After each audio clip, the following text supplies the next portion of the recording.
Okay, 6:30.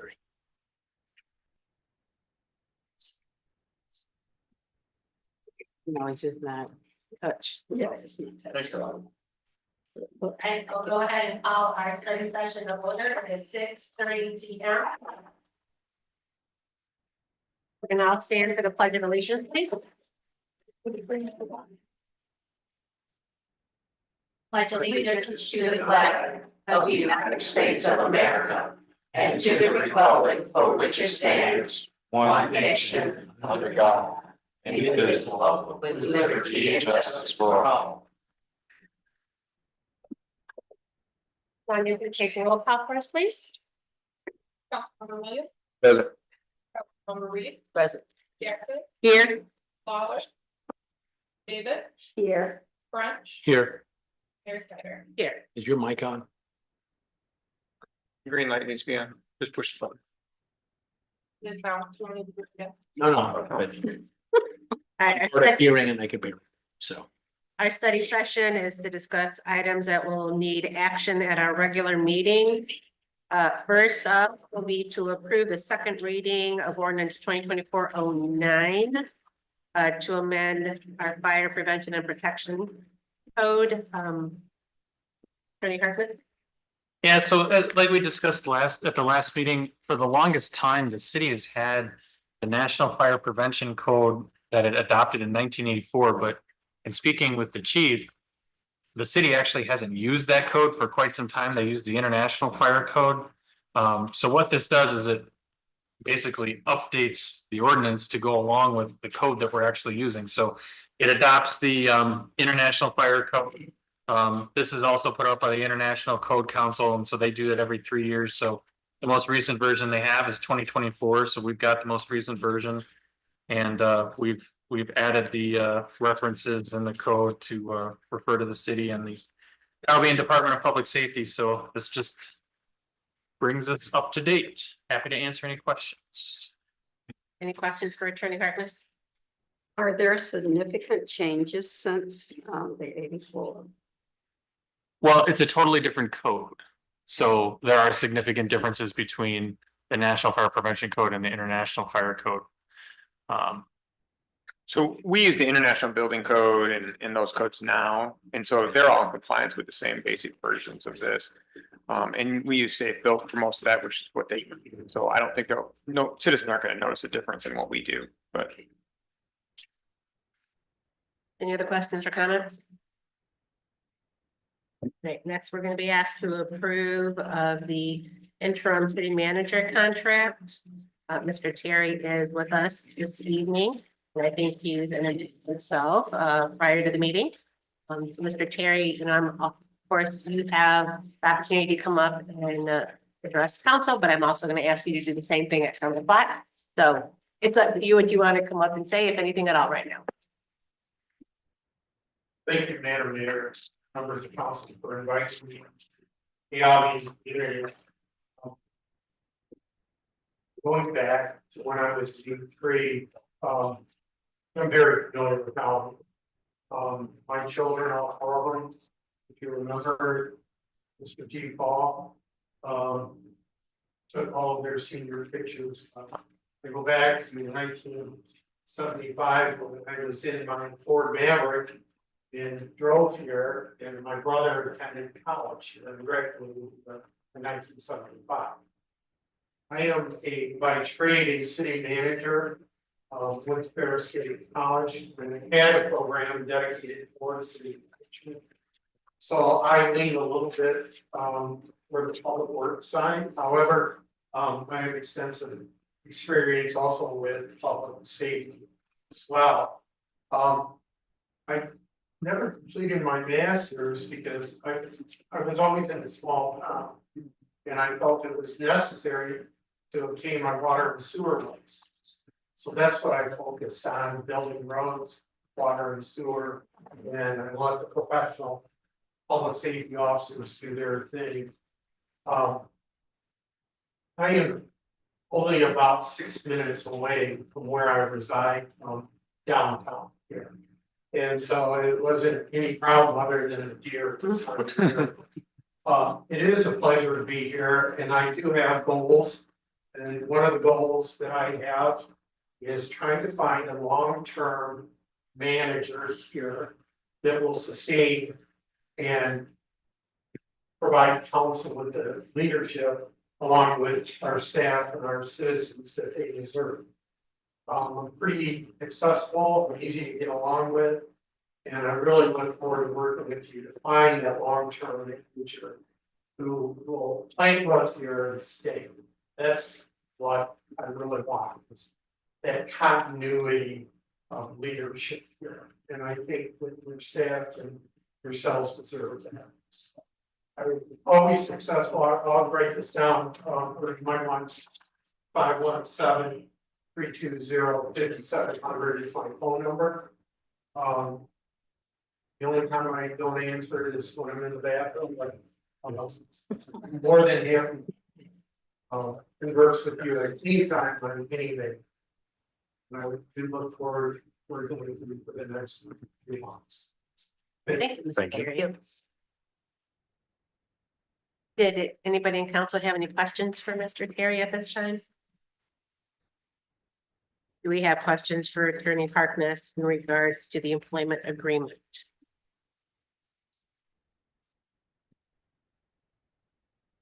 And then we'll move on. We're gonna be asked to approve the purchase of a new front end loader. Deputy Chief Kern. Good evening, council. Several months ago, we put about 25,000 heat loader. Good with it, and it runs great. What we have found with this new sinkhole and some of the projects we've tried tackling with it, along with maintaining the tree dump, is it's way too small. And not do what we need to. Can't even load the truck. So we thought we could save about $50,000 to $60,000 on this sinkhole repair, just by helping the contractor out with our personnel and work. And it won't even reach up and dump into the tall tandem next to the dump trucks. Unless we build a ramp for it. Furthermore, we couldn't lift some of the big, couldn't take out big chunks of concrete and anything else with it. And then when it comes to the tree dump, stacking the mounds of leaves and everything over to be tall enough, or him tall enough, we can't keep up. So when I talked to some excavators, and I said, when's the best time to get rid of these? 5,000 hours and 8,000 hours. Once it gets 8,000 hours, price goes down drastically. We're at 7,900 hours. So if we can get rid of it, we need to get rid of it now. I don't know if we should sell it now or if we should sell it in the spring. It's kind of like buying a boat in the winter or it's buying it in the spring, rather than selling it when the season's just right. So I sat down, went over my concerns and everything with Finance Director Clark. Didn't kick me out of the office, thought he was going to, but he didn't. But he says that we do have the money available to do this, along with also giving the sinkhole. So one of our big things with everything we had coming up, and especially if we want to save some money when it comes to redoing stuff with Plaza, having a bigger front end loader to be able to load the trucks ourselves will save us a lot. The goal would be to keep this to about 5,000 hours for 7 years. We put roughly about 500 to 600 hours a year on that machine. So I would get rid of it before it hits 5,000, take that equity and stick it into the next. So one of the things I did, I had all the major manufacturers drop off when I brought them down for free, tried them out, and they all picked a specific model, which was Caterpillar. They really liked that one. Tried it out today at the tree dump on 2 other ones. And I think if going forward and deal with what we need to deal with the tree dump.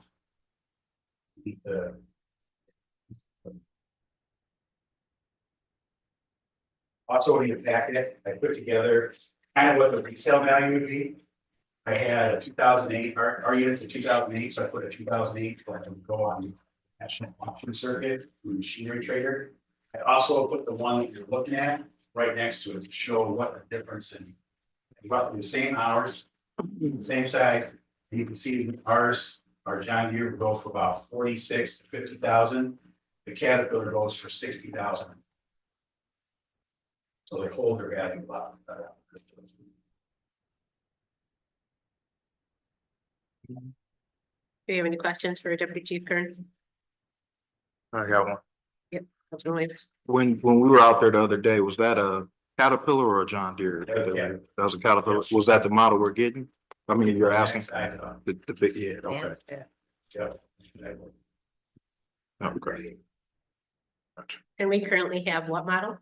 We have a John Deere 444J.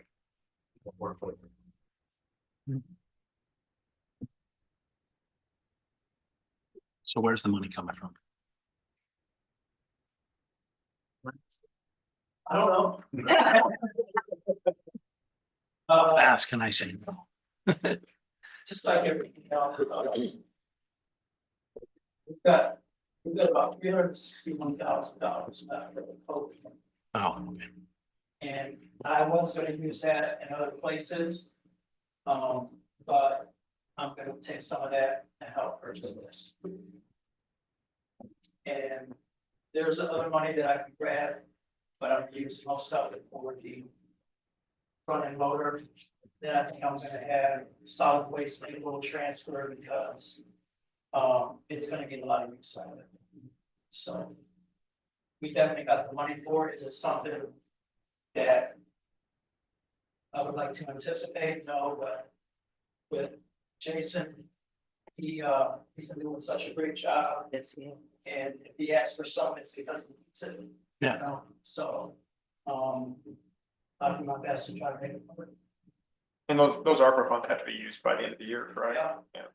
So, So we gotta use it no matter what.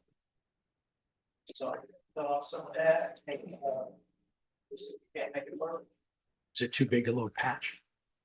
No. So when will we try to sell our? John Deere? We can do it now. Or if the better time that we can get more money out of it, is waiting until spring, then I'll do it in the spring. Well, that money will go back into the equipment pool or where, yeah, record park wants. Yeah, it'll go back into the equipment fund. And so it will help with the cost of it. Even though we're not getting it right away before we purchase it, we still can kind of calculate that into the total overall price of it. So. How soon do you think you will get it? If you- Order it now, Mhm. Michigan Cat says that they could have it end of this month into December. just in time to shovel snow downtown. Yeah. Now, we'll be done with, well. Yeah,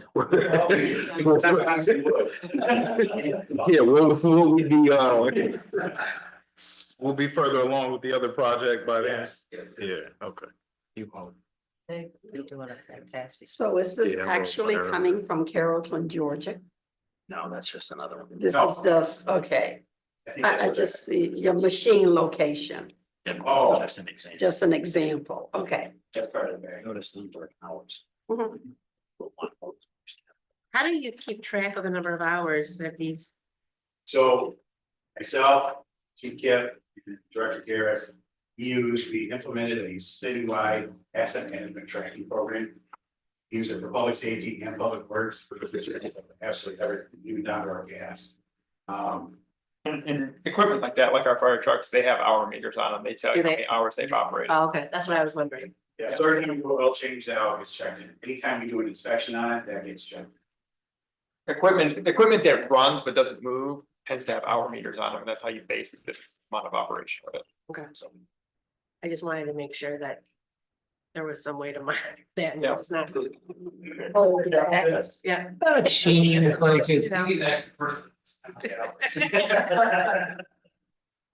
All right, do we have any other questions for either Director Clark or Deputy Chief Turner? All right, thank you. Thank you, guys.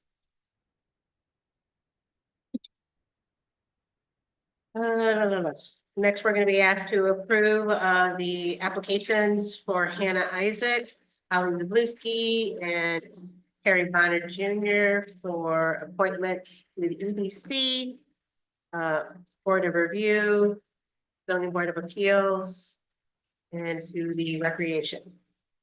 The applications are in your packets. Any questions or comments on the applicants? Yeah, I wondered if it was junior or senior, and so I called senior and he said, no. Yeah. It's junior, right? It's junior. I was gonna say. All right, next we will be asked to approve of the repairs for Stopper Plaza. Director Garrett, you taking this one? Oh, yeah. Let it show me. So. What we have. When I sent you this memo. We thought we had everything under control. Silly rabbit. Silly rabbit. So It's water. the top of the artesian well that we originally repiped. And then the next day. What it looked like. Oh, I didn't see that. Oh, yeah. Yeah, I didn't see that. And so. Not rain, huh? Thank you. Well, talking with Mickey. Talking with the excavator, what we think is going on. That pipe goes about. It can go anywhere from 200 to 1,000 feet down the ground, it's another pipe. The pipe that they're using is a thin wall steel pipe. So it's really not the correct pipe to use. Our initial thought was, well, a lot of times they'll do is put a bigger pipe over top of a smaller pipe, we go right over top and catch any water. The problem with that is we could go down 200 feet. Have all that money to that pipe, and that pipe kicks just a little bit off to the side, because it gets a rock, slices through that thin wall pipe, and right back to where we started. So what they're going to do, if you look at the top, and you see how it has kind of like that white ring around it, in the very top of the hole, all the way around the perimeter, they're gonna put specialized like cement inside there, and they're gonna fill it up full of gravel, about a foot in the bottom. They're gonna stick a 4-foot round cement dome. The whole bottom is open. And what that's gonna do is it's gonna force the water that's leaking up to only come up through that 4-foot hole. And then from there, we ran a brand new 12-inch cement line straight into the river from there. Because the amount of pressure that that thing has is pretty impressive. You're looking at about 15 to 20 pounds of pressure. So like your tap water. You sure it's not one of ours? So, You tested that, right? We tested. Yeah. When we first saw it. Yeah, and they weren't What playing this that at all. is this photo right here. Is the, all the ones in yellow. All the photos, the photo that has all the yellow lines on it, are all the new lines that we ran. The one in red is the new one that we're running right now, starting yesterday. That goes directly to the river. That one is what's gonna have the artesian well, so have all that water will come up through and go through a 12 straight to the river. So they have a cap on the top of it, so that way, that's the only way the water can actually go. Good news was that we didn't have to drill a new hole because there was already long is. So I think they already anticipated this was gonna happen. So you're able to tie into it and go right off, which is nice, because we don't have to get anybody else involved. So this was the best idea that Mickey, excavator can come up with, because they've dealt with these before. When it comes to something like this, one way to do it is just let it leach up through the bottom and let it flow out naturally. So before this, we were at about 210, 215,000. That was with all the other lines that we ran for all the new pipe. That included taking out Stopper Plaza. We were gonna leave Stopper Plaza for the year. But there's so many holes and so many voids underneath it, it's just better to take it out. This is gonna add about another $30,000. So we're looking up to about 250,000. to complete this project. Yeah. And that's just the demolition portion of it? That's to be completely done, that's everything. That's the new line right here, the red, they're running through. That's all the curve that they installed. You know, the drain pipe, and then to take out stock with plaza completely, and then in the spring, they'll bring topsoil in. They'll fill it full of topsoil and they'll seed it with grass. We have been in constant contact. These are our actually. Explain exactly what still has to happen. And where it's gonna lead, the driveway that's gonna extend at some point, so there's a parking lot. They know that's gonna disappear from the west side, and I think that after talking with them. Yeah, they understood it is what it is, they have to make it happen. It's still gonna benefit them too. Straight on. Councilman French. Is the metal roofed structure sellable, resaleable, recyclable? That's all part of the process. They're taking that off the price of it. Oh, okay. Yeah. Okay, so we get some benefit from that, all that metal, okay.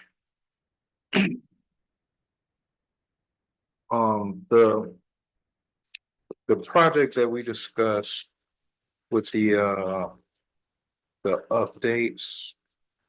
Let's see, With the green space, yeah, you didn't include that, did you? I don't.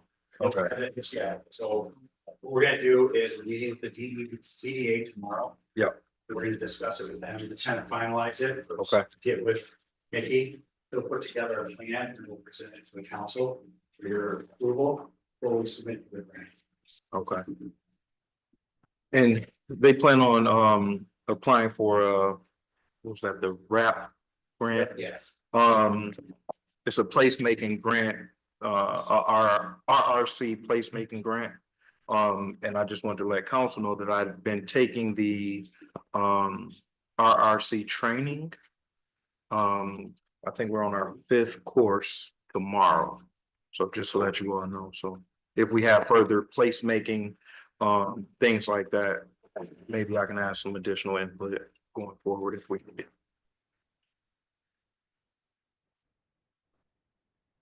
Given the time, I do want to allow for public comments, so I'm sure we'll discuss more the next meeting. Hey, is there anybody within the chamber gallery that would like to stand and address council? If so, come forward, give us your name and address, and 3 minutes is yours. All right, seeing no movement, do I have a motion to adjourn? Support. All in favor, say aye. Aye. Opposed? Meeting adjourned, 6:50.